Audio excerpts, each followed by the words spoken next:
love is an inside job.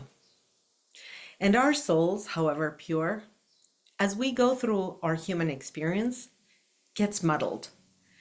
And the journey of self love and the journey to find love is a homecoming.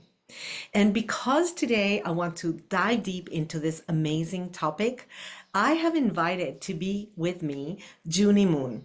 She is CEO of Midlife Love Out Loud, a global love mentor and best-selling author of Loving the Whole Package, Shed the Shame, and Live Life Out Loud, and speaker and host for the international award-winning Midlife Love Out Loud podcast. Junie is dedicated to guiding women in midlife on a transformative journey towards self-discovery and empowerment. Through heart-centered coaching and mindset techniques, she helps her clients cultivate a deep sense of self-love and confidence.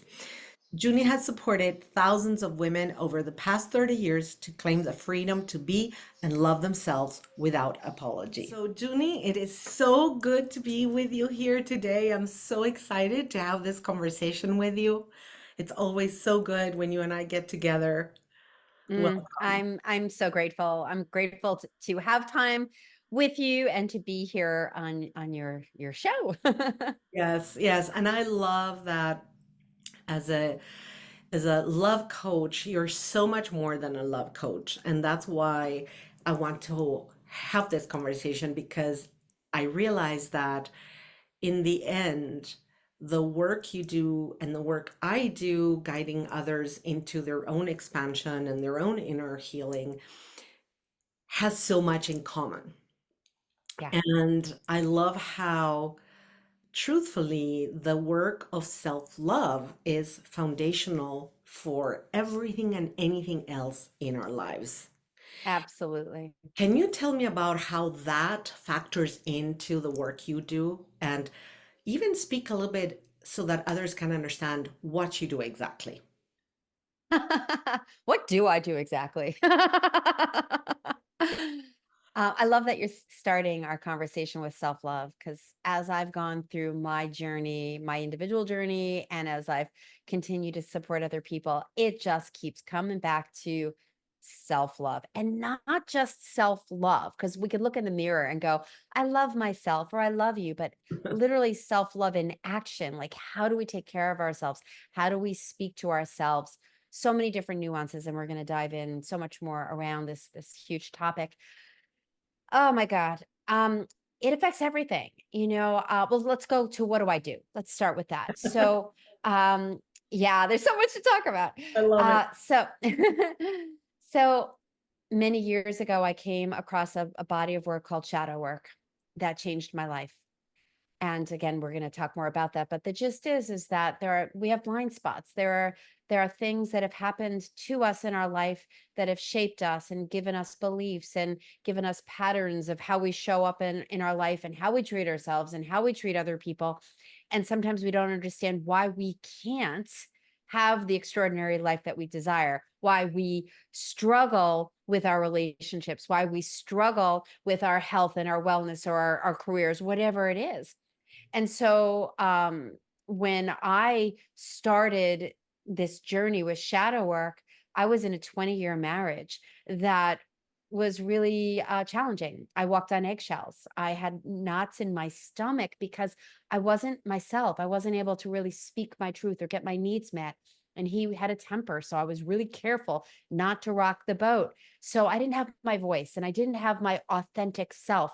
And I had patterns that helped me through, like the walking on eggshells, being really careful what to say, what not to say. And I ate a lot of food to manage my discomfort. And I was 200 pounds and miserable, and my body hurt.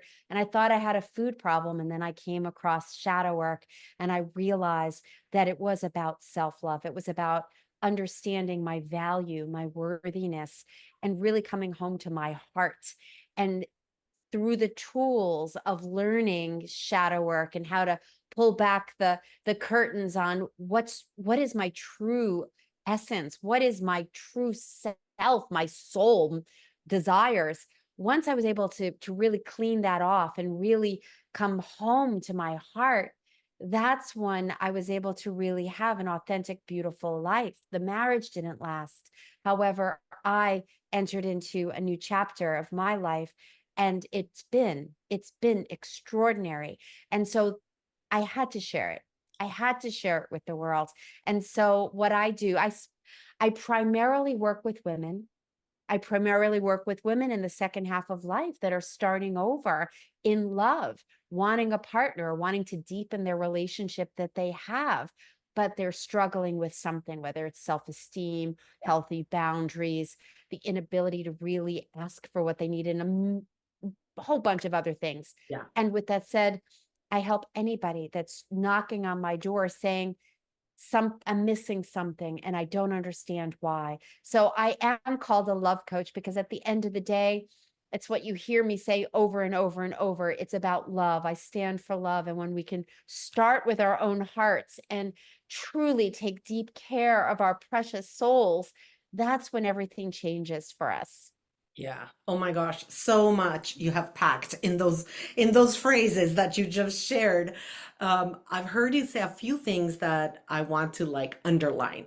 Yeah, One of them is this journey that had you living a life where you were in constriction and where you were like covering for the pain you didn't have the courage to feel, because to feel that pain meant you had to do something with it. And so we have and feel it and and feel it. feel And it that's and feel uncomfortable it. to like look at stuff that's not working, like your Absolutely. marriage. It's Exactly. scary. So we try not to go there. And Yeah, this is so typical, right? We all have been there. And you speak about patterns that we have in our lives. I call them strategies of survival. We're talking about the same thing. absolutely. It's like we learn when we have a bad thing happen to us, we learn that if we take this strategy, then we can survive that. And whenever life presents us with a similar situation or a situation that somehow triggers that memory for us, we apply that same strategy. And a typical one is control, right? To be in control and not let the flow go. And it's so huge also how you say the coming back to your heart. I love that because truly the journey is a homecoming, right? Come back to ourselves. And the beautiful thing about shadow work is that it actually is not about creating something new, but rather removing what is layered on top of you that doesn't let you see. You spoke Yeah. about blind spots and all of that.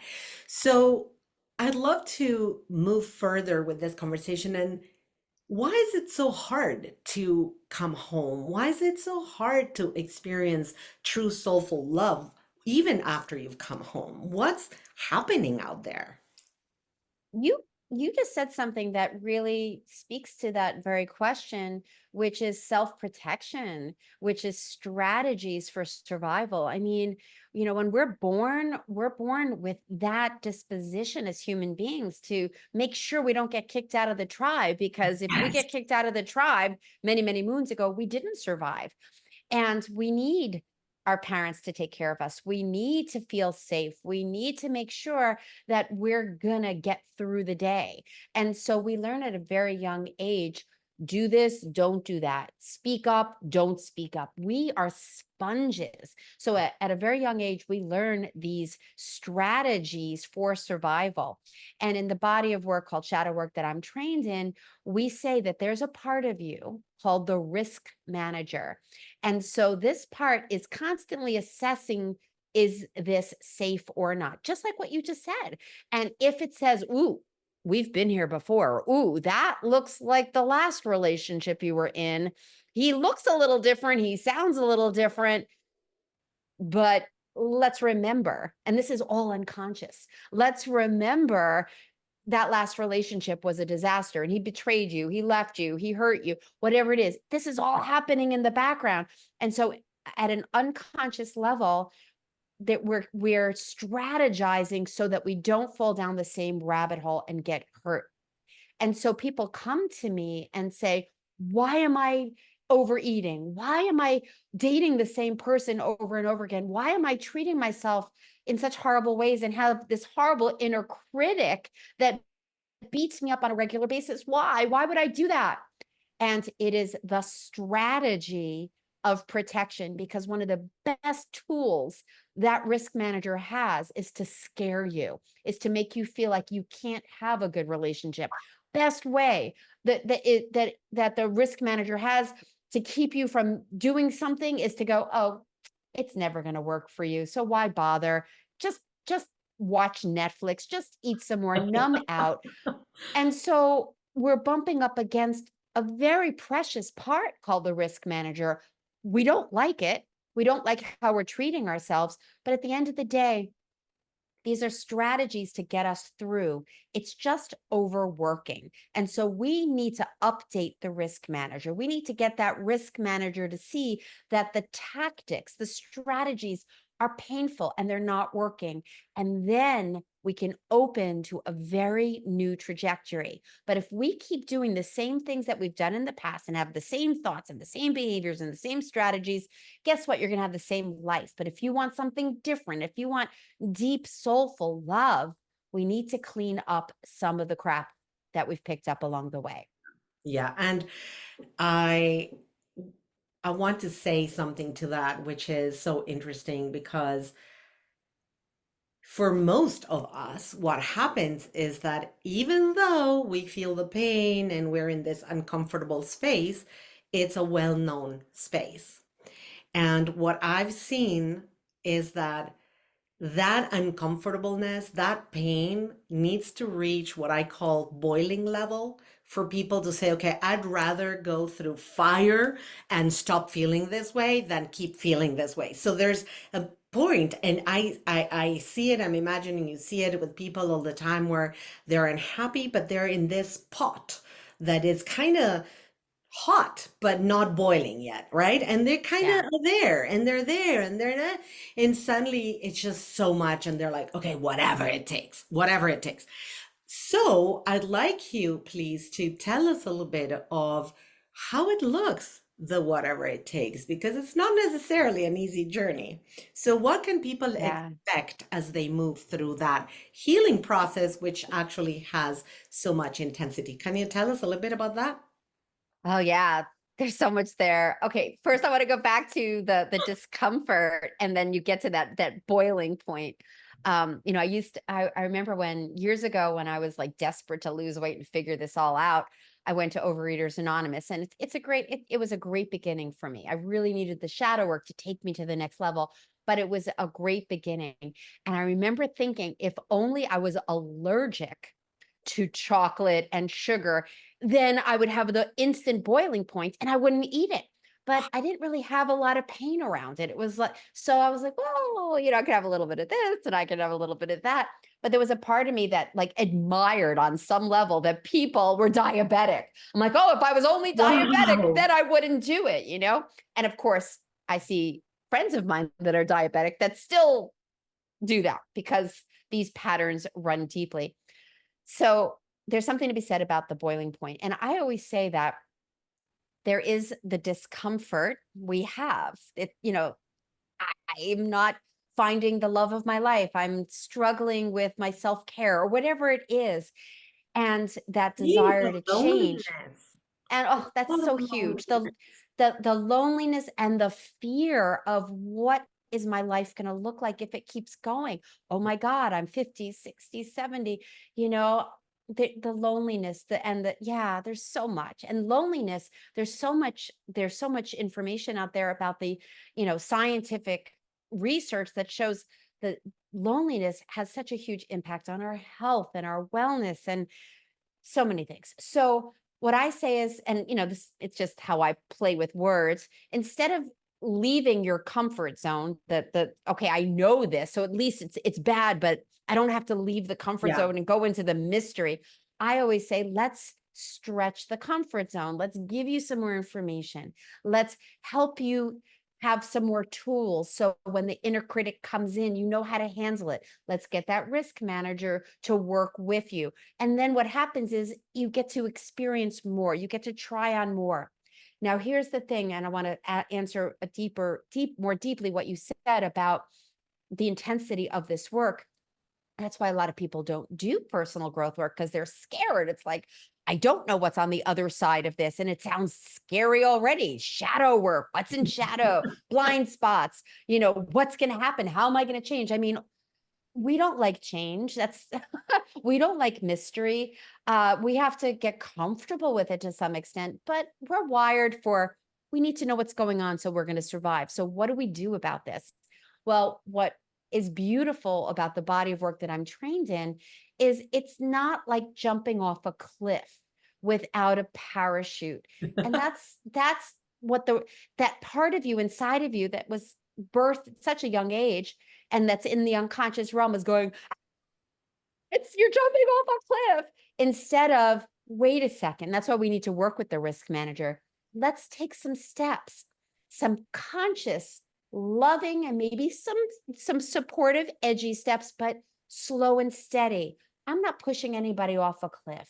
I'm making sure they have a parachute. I'm making sure that they know how to take good care of themselves. And so they stretch and they grow and they learn as they empty out their shadow bag. We've been carrying this bag of belief systems and all these patterns for decades. We don't want to just empty out the bag. I mean, come on, that does not sound pleasant in any way. So No. we take one thing, one issue, one challenge at a time, and we consciously, carefully, in a supportive, loving way, in a shame-free way, because gosh, people have been hurt so much in Yes. personal growth work. It's all your fault. You got sick, it's like, and we do it in a way that's not so scary. And what I also say is it's way more scary to not know what's in that shadow bag. Yes, I love what you just said. Absolutely. It's way more scary not to know because when you don't know, somebody else is driving your life. These fears, these, Exactly. these aspects that are over there, and you have no clue why things keep happening because you're not in control. And I don't mean that Exactly. what we were talking about before. You just are not driving your own soul car. It is Exactly. such a huge thing. I love how you describe that. And I love how important it is what you said about this is not like jumping a cliff without a parachute. This is But huge. it might feel like that. It And does. the unconscious mind is running amok. And, Yes, our brain, there's so much science to say now that our brain is like 5% conscious, 95%. We unconscious. don't know what's going on back there. And that's what's driving the soul chariot. Like, whoa, we need to know what's back there. I love That's a how little you're saying. scary. I love it. So, so true. And it's so important because, there's myths about how this journey goes. And that's why I wanted you to address it, right? So there's two myths. One is contrary to the other. One is what you just said, jumping off the cliff. And the other one is, oh, I start my healing journey and it's all going to be smoothly and all beautiful and all perfect. And And no, then it'll be it's not done. And then it'll be done. done. Yes, I'll just do these things and then woo, I'm done with my Exactly. healing journey. Yeah. Yeah. Ah, This will take 9 sessions and it's going to be complete, right? And right. The magic pill. Here you go. exactly. Quick fix. Right. And you got here through how many decades of your life? You're not going to get out of here in like 2 sittings. But on the other hand, what I do see, and I do know that we're so lucky to live in this time on earth where there's so many more tools that are available now to help this healing journey be so much more potent and truthfully so much faster than it used to be even 20 years ago when you had to sit for years in therapy until you got Yeah. there. And we truly, like, shadow work is one of these tools that it just gets you there so much faster, and it just there's so much magic in that work. And by magic, I don't mean to discount the work, which is very scientific. I'm saying by there's the connections that we help that 95% of our unconscious make that suddenly they go like 1, 2, 3, eureka! And you like discover things that, wow, that's what was keeping me holding Yeah. me back, right? And the Yeah. other, Can I just add something real yes, quickly to that? And this is how I view it too, which is we can have those aha moments of, oh, this is why. And it still might not change the challenge you have. And that's where shadow work shines. Because years and years, I was in therapy for years. I learned so much. I Yeah. knew my mother was a certain way, my father was a certain way. I picked up all these behaviors because of all the things. And so I was like, great, I know all this. I did change in certain ways and I picked up some good ideas, but that's neck up. That's figuring stuff out. Yes. And then we have the whole rest of our body that went for the ride and the unconscious realm that sucked up all of that information. So there's understanding it, and then there's the journey into the healing of it. Yes. And that's the transformation that sticks. Yeah. Yes, because then you're back on the 5%, and it's the 95 we need to go into. We need to go into Exactly. unexplored darker cave, right, to go feel. And you just added something I wanted to say. If you can, I have two questions. One you just added. So one is you spoke about limiting beliefs, and so many people don't quite understand what that term means. So I'd love for you to give us an explanation of Mm. how you explain that and see it and tell us about that. And the other one is you just said something humongous. Neck down, the body, how our body sends us information about what's going on and how we don't listen. And the more we don't listen, it's going to amp the volume until we either listen or we break down. So I know I'm dumping two huge topics on you, but if you can just like address those. No, it's all good. And I'm jotting it down as well as, as I talk, I'm sure we're going to have even a few more ideas to talk about. Um, all right, limiting beliefs. You know, it's the stuff that comes out of our mouth on a regular basis. And let's just use love and relationships as an example. How often women come to me and say something like, all men suck, all men are emotionally immature, there aren't any good men left, I'm too old, who's going to want me now in this body? These are all limiting beliefs. Because if you believe that all men suck and all the good guys are taken, do you think there's a lot of men out there, or might you be limiting what's possible for you? And so our beliefs will allow us to go yes or no. Our beliefs are going to be like it's possible or it's not possible, and anything in between. So we pick up these beliefs, and again, that's typically the risk manager, because if you believe, and let's stay here, if you believe that there are more than enough wonderful men out there for you to meet, that your guy is out there, that there's a special someone for you, and he's going to love every inch of you. That is a very different experience than, and it's expansive and all the possibilities, then there's nobody out there. No one's going to want you. You're too old. You're too fat, blah, blah, blah. That's your friggin' risk manager. Your risk manager is afraid on some level that if you truly believe that your special someone is out there, that if you don't find him, you're going to be devastated. Oh, well, I'm just going to avoid you believing that, because I don't want you to have that possibility of being devastated. Or, oh my, I've dealt with my body image and body shame for most of my life. I did a short film on, I got naked and body painted and talked about the journey of, and you don't have to do this, but it was a metaphor, but I did it to show that you can let go of those limiting beliefs of, if I look like this with loose, skin and boobs that are not as perky, that I'm still beautiful no matter what. Yeah. I was afraid to be seen because my risk manager was like, oh, you've been hurt so badly. People aren't going to like you. People are going to make fun of you. Don't do that. So limiting beliefs, they serve us in a way to stay safe. They serve us so that we don't take chances and where we might get hurt. And they've come from our experiences, and our experiences have shaped us, have given us information, and now we're on guard. Let's believe this so we don't take the chance. But if we have a limiting belief, then we don't get to open and try and see what's possible. Yeah. Before I go to the second one, anything you want to add or? No, ask I around that? think you've done a great job explaining about that. And the only thing I can add is how scary it is that even when we're working with releasing them, with changing them, with being aware of them, and we move beyond them, there's still times when we just say something that is a huge limiting belief and we don't even realize what we're saying, but because energy goes where what is it? Where Energy goes focus where goes, attention energy goes. flows. Right, right. Where attention goes, energy flows. If we keep saying like there's nobody out there for me, then that's what's going to happen. You're going to create a self-fulfilling prophecy. But the beauty is that the other prophecy is also true.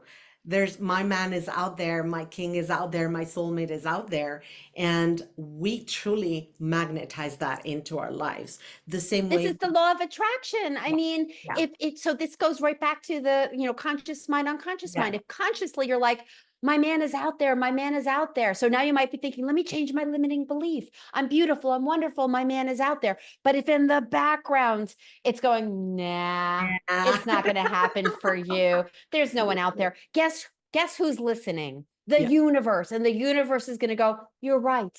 yeah, Here you go. There's yeah. nothing here for you. And so we, to magnetize the what we desire, we need to know what's back there and get in alignment and work with the universe to support us in opening and calling that in. Well, because you just said something huge, which is when we think we're truly changing the limiting belief, but in the back, there's still the critical risk manager. And so you're like gas pedal brake, gas pedal brake. And so you go nowhere, right? Like, so you Yeah, really, really need to go deep. So, yes, go next. exactly. And I had a client, she was like in her early 60s. She came out of a really tough marriage, a lot of abuse, a lot of stuff. And it was like 2, 3 years. And she was like, I don't get it, Junie. I am so ready to put myself out there. I've done a lot of work on myself. I've done therapy. I want my partner. I keep sabotaging myself. And she did it in different ways. I don't understand.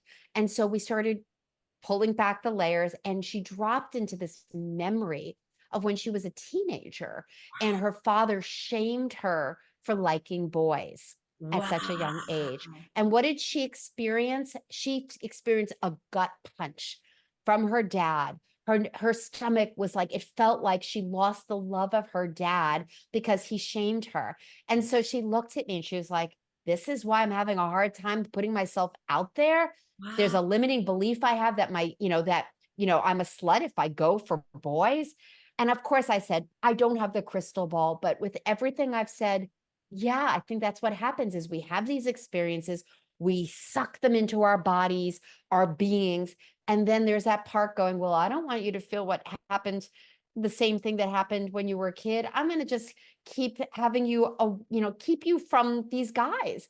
Yeah. And then the next piece was the shadow work to get it out of her body, which is the next question you had, to Yes. move it Perfect. through. Because now she understood. She's like, oh, okay, that's why. Well, now we need to There's unplug from it. memories in our cells, in our Yes. physicality. Yeah. Yes, yes. And so we did a specific process that literally pulled it out of her body.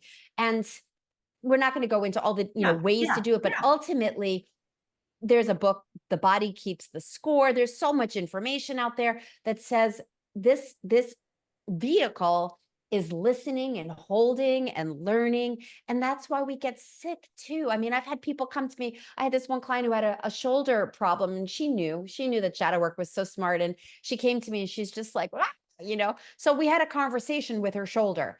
And by the end of that session, literally boom, like 90% was gone.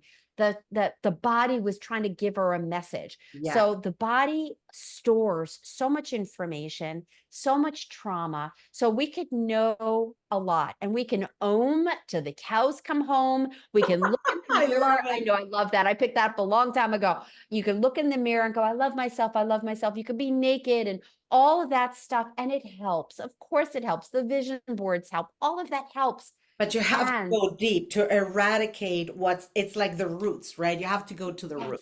Yeah. Yes. And then, of course, I always say dandelions. You can pull out all the dandelions you want, but gosh, here they come again. We need to like keep Go to going, the keep roots. going. Yeah. Yeah. But to what you said, I want to add this, that the body, who is keeping score, is also our best ally. I mean, the body, when it gets sick, is just telling us that we need to pay Yes. attention. It's just like our teammate. Yeah. And one thing of life and society truly is that we're not taught that. We're taught to resist whatever the body, when the body is sick in whatever ways. And I love the word dis-ease, lack of ease, right? When the body is Yeah. in disharmony and dis-ease, we tend to push back instead of saying, okay, welcome you. What's happening? How do I need to love you better? Right? And why are you sending Exactly. me this message? Which is also an enormous part of the work I do. I love what you just said, Junie. I'd love to give you an open question. What would you say to someone who is struggling, who's in pain, who's feeling alone, and who would love to find a soul partner for their lives, midlife or young life, whatever? What would be Yeah. your biggest golden nugget for them? No pressure.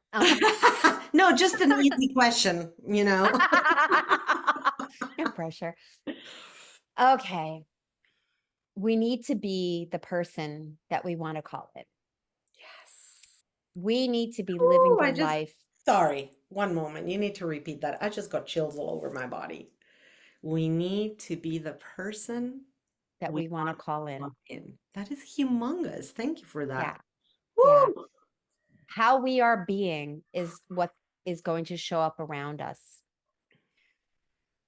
I noticed this years ago, and I don't even know if I was into this work, but I noticed years ago how there were certain people around me that were really toxic. And then there were times in my life where there were people around me that were just amazing. And I was like, what is it? What is it that actually changes this? And so now that I know what I know, how we are being, how we are treating ourselves, what we're thinking, how we are just Oh, showing up, it but you know this, like the energy around us is going to repel people that just are not vibing in the same way, just like it's going to draw people in that go, oh, I love her light. I am not also everybody's cup to of like tea. some very, very simple. I also have been through the biggest heartbreak with an abusive marriage, and I am lucky to have a soulmate now partnership, which is incredible, Yeah. incredibly beautiful and sacred, and all things. But I remember where when I was in that toxic marriage and I didn't love myself, and of course I attracted that kind of man, even if he would say, "Oh, you look beautiful today," or whatever, I would say, "Oh no," like I couldn't receive it, right? We cannot Right. receive it. So we Yeah. attract somebody that doesn't give it to us or that highlights the lack of self-love, right? And Yeah. when you love yourself, then you attract somebody that loves you, says it to you, and you can say, "Wow, thank you." Right? And that's part of the amazingly, it's so basic and it's so not basic at the same time.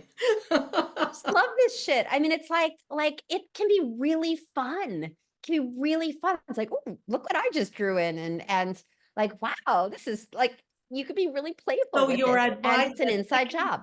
the second advice, the first one is be the person you want to attract. And the second one is when you're not attracting what you desire, check in why that is. Is that the advice as a result of Well, what? it's certainly a wake up call. It's like, well, look around you. You know what's going on in your life. If it's a shit show, then it's like, well, I need to like slow down and maybe get some support because what am I missing here? Yeah. What's going on here? And Yeah. I think ultimately, it's just ask yourself, what is it that you truly desire, and what would you say is your biggest obstacle right now? And just be gentle with yourself and drop in and kind of go, yeah, I might be putting out some negative vibes, or I'm really scared. I'm really scared to let somebody into my That's life. the I one. mean, ultimately, it's about fear. Ultimately, fear is going to create all the drama. And going back to be the person that you want to draw in. I mean, in these volatile times right now, and gosh, being on social media with all the venom that's going on, no matter what side you're listening to, it's like you want peace in the world, you want harmony in the world. Well, how are you showing up into the world? I mean, so dropping in and noticing, what are you scared of? I'm scared of being abused again. Well, if I'm scared of being abused, or I'm scared of not speaking my truth, or I'm scared of losing my freedom. I have women that come to me and they're like, I've got a great life. I don't want some guy, blah, blah, blah, blah. And I'm like, well, great. That's so good to know. And now let's make it so it's not your reality, Right. not so black. And so that's the risk manager. Oh, she's going to jump off a cliff and lose all of her independence and joy. I love it. No. So Yeah. let's slow it down, be really gentle with your heart, and Yeah. allow yourself to drop in and go, what is it I want? And what am I scared about? What's going on that I'm resisting or challenged by? And then you could decide, what's the next best action? What's one step? Getting a facilitator, doing some meditation, reading some books. There's something that you can do Yeah. with love and kindness, not with the whip. Let us all just right now say, Yes. no more friggin' whips, No no more shoulds, beating ourselves no up. musts, right? I Yeah. choose to. I want to. Yeah. And if Huge. you hear it, go, thank you, but that's not how I'm treating myself anymore. If you saw a little kid fall on the ground and scrape their knee, you wouldn't be like, you idiot. You'd be like, oh my God, honey, let me clean you off. Let me Yeah. help you out. May Yeah. we treat ourselves like those innocent little kids. Yeah. All of that. Just golden, golden. Thank you. And Junie, if people are wanting to connect more with you, where do they go? My handle is Midlife Love Out Loud. So that's my website, midlifeloveoutloud.com, as well as my YouTube channel, as well as my Instagram and Facebook. So Uh, midlifeloveoutloud.com has a lot of resources. It even for those that are single, has a great quiz to help you figure out where you are when it comes to relationship readiness and what your superpower is, and where you might need some work, and some other golden nuggets, including my video of me getting naked and body painted. I love it. I love it. And I will be sharing all those resources also in the description to this video. And for all of you watching, if you love what you see here, please subscribe to this channel. Thank you, Junie, for this enlightening, inspiring, fun time together. I love you. Love to you all. Thank you. Thank you.